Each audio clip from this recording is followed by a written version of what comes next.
வணக்கம். வாழ்க்கையில் எத்தனை கஷ்டம், கவலை, துன்பம், பல இன்னல்கள் எது வந்தாலும் நமக்கு ஊக்கமளிக்கிறதுக்கு மட்டும் ஒரு உறவு இருந்தால் போதும். நம்ம தோல்வி கூட நம்ம பக்கத்தில் வராமல் தோற்று போய் ஓடிருங்க. ஆனால் அப்படி உறவுகள் நமக்கு இருக்கா அப்படிங்கிறது மிகப்பெரிய கேள்விக்குறி.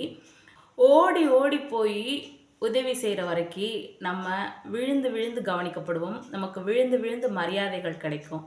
ஆனால் ஒரே ஒரு முறை என்னால் அந்த உதவி செய்ய முடியாது அப்படின்னு மறுத்து பாருங்களேன்.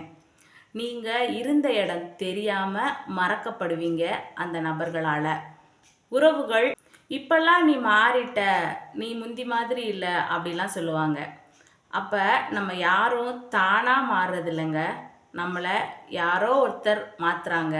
நல்லவங்களாகவோ இல்லை கெட்டவங்களாகவோ, அப்பாவியாவோ இல்லை ஏமாளியாவோ இல்லை அறிவாளியாவோ இல்லை முட்டாளாவோ யாரோ ஒரு ஆளை நம்ம மாற்றப்படுறோம் அப்படிங்கிறது தான் உண்மை. இங்கே பழம் தின்கிற கிளிகளும் இருக்குது, பிணம் தின்கிற கழுகுகளும் இருக்குது. ரெண்டுமே பறவை இனம்தான்.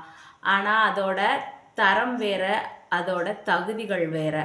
அதே மாதிரி தான் மனிதர்களுக்குள்ளேயும் நிறைய பேர் ஒளிஞ்சிட்ருக்காங்க. சில நேரம் இதான் விதி அப்படின்னு சொல்லி மனசு ஏற்றுட்டா கூட நம்ம மனசில் ஏதோ ஒரு மூலையில் ஒரு அடங்காத ஒரு ஆதங்கம் இருந்துக்கிட்டே இருக்கும். சில விஷயங்களை பற்றி எந்த ஒரு விஷயத்த உன்னால் ஏற்றுக்க முடியாது அப்படின்னு நினச்சின்னா அதை மாற்றிக்க முயற்சி பண்ணுங்கள்.